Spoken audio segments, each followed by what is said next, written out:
Hello, Ben Leo here. It turns out all the crazy cranks and conspiracy theorists who were concerned about chemtrails and weather modification, well, you might have been proven right after all. I've just come out the most extraordinary 2-hour congressional hearing here at the Capitol in Washington, D.C. on that very topic. Experts all agreeing weather modification, cloud seeding, chemtrails, it's real. Here's what happened. My written testimony goes into detail explaining my decision to join more than 500 other scientists and academics from around the world to call for a solar engineering non-use agreement. I'll just briefly state, first, the understandings are not sufficiently developed to know what the outcomes would be, and unintended consequences are almost certain to happen. Second, our 70-year history with weather modification should give us some humility in thinking that we can understand what the consequences might be. We've been trying to modify the weather for 70 years, and we don't know if we're modifying the weather. And finally, we have one Earth, and experimenting on it carries considerable risks. I have likened geoengineering to risky gain-of-function research on viruses with uncertain benefits and catastrophic risks. Now, the federal government has been involved in cloud seeding since the 1940s. Using the planet as a test monkey for emerging technologies poses all sorts of risks. Among these that have been highlighted by the EPA are stratospheric ozone depletion, acid rain, and reduced crop yields. There's also the question of whether such large-scale climate interventions is even necessary given the uncertainties regarding climate change. For years, anybody who questioned weather modification was labeled crazy or a conspiracy theorist. Now we've learned that they've been doing it for decades. One geoengineering company called Make Sunsets injects aerosol into the atmosphere to reflect sunlight back into space. I want to show you their frequently asked questions. Why? It says, unless we reflect sunlight, tens of millions of people will die, and 20% of species may go extinct. These climate activists have come so far that they are actively trying to inject chemicals into the air to block the rays of the sun from hitting the earth. And they want to take away our God-given rights over the earth in order to satisfy their godless climate cult beliefs. Potentially cooling the earth could also cause people to freeze to death, crops to die, and could literally lead to killing millions and millions of people. The UK government, unbelievably, has just given £50 million to a firm to research chemtrails and dimming the sun in the UK. This is the moment I caught up with Republican Marjorie Taylor Greene and told her all about what's happening in the UK. We had a company in the UK where the government's just approved a £50 million donation for pretty much chemtrails dimming out the sun in the UK. One of your experts in there said that it was equivalent to the gain-of-function research on viruses as we saw during COVID. Do you think the Overton window on this now is shifting, as we saw with COVID? I certainly hope so. You said that your government approved it? Yes, they gave them the money, £50 million for research.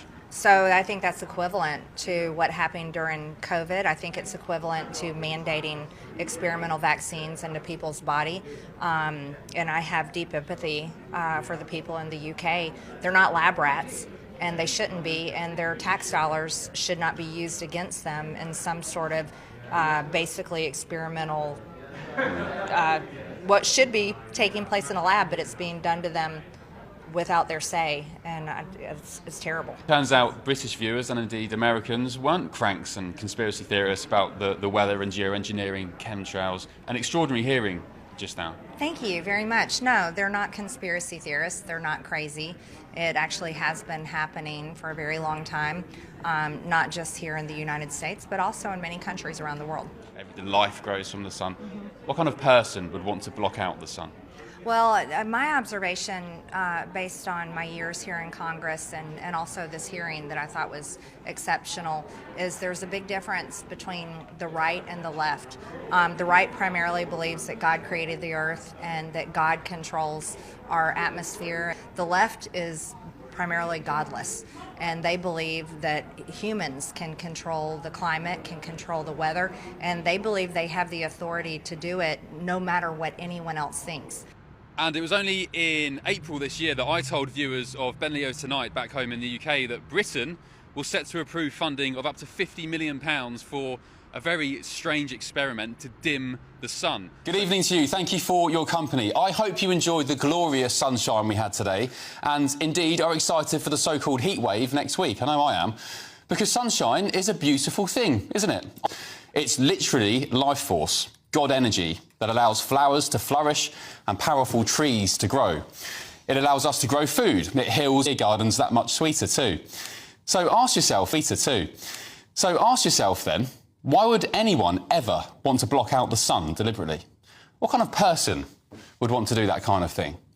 Well, if you ever needed proof that we're led by dangerous, incompetent weirdos, that's what they're planning to do now, here in the UK. British scientists are launching a £40 million government-funded geoengineering experiment to literally test dimming the sun in the name of solving climate change. In a nutshell, they're going to be spraying aerosols into the sky out of planes, i.e. creating so-called chemtrails, to try and dim the sun, all at the altar of climate change. Another potential solution to stopping climate change, according to ARIA, is marine cloud brightening, in which ships would spray sea salt particles into the sky to enhance cloud reflectivity. Professor Jim Hayward of the University of Exeter said that ship emissions lead to bright lines in clouds over the ocean, and he cited a 2014 volcanic eruption in Iceland that spilled out a lot of sulfur dioxide, which brightens clouds and cools the planet. Weather modification is ongoing, and the reporting is not particularly good. Assessing the effectiveness is not good, and that leads people to ask questions. So if we go back to Project Cirrus back in 1947, I think it was Hurricane King, it started dissipating, and then it took a left turn and then struck the U.S. It's a natural question when someone intervenes in a system to say, did your intervention cause this bad thing to happen? This is why I've recommended having a very public, very authoritative study. We can't have Republican science and Democrat science. We have to have science that's trusted by everyone to assess what weather modification has been done, what have been the effects.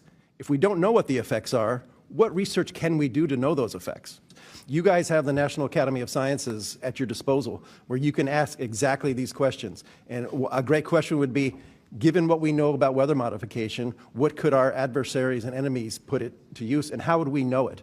If they truly believed their global warming hoax and the rising sea levels and the cost of all of us will be underwater in a few short years, why are they investing millions of dollars into beachfront properties across the same coast they claim will be underwater?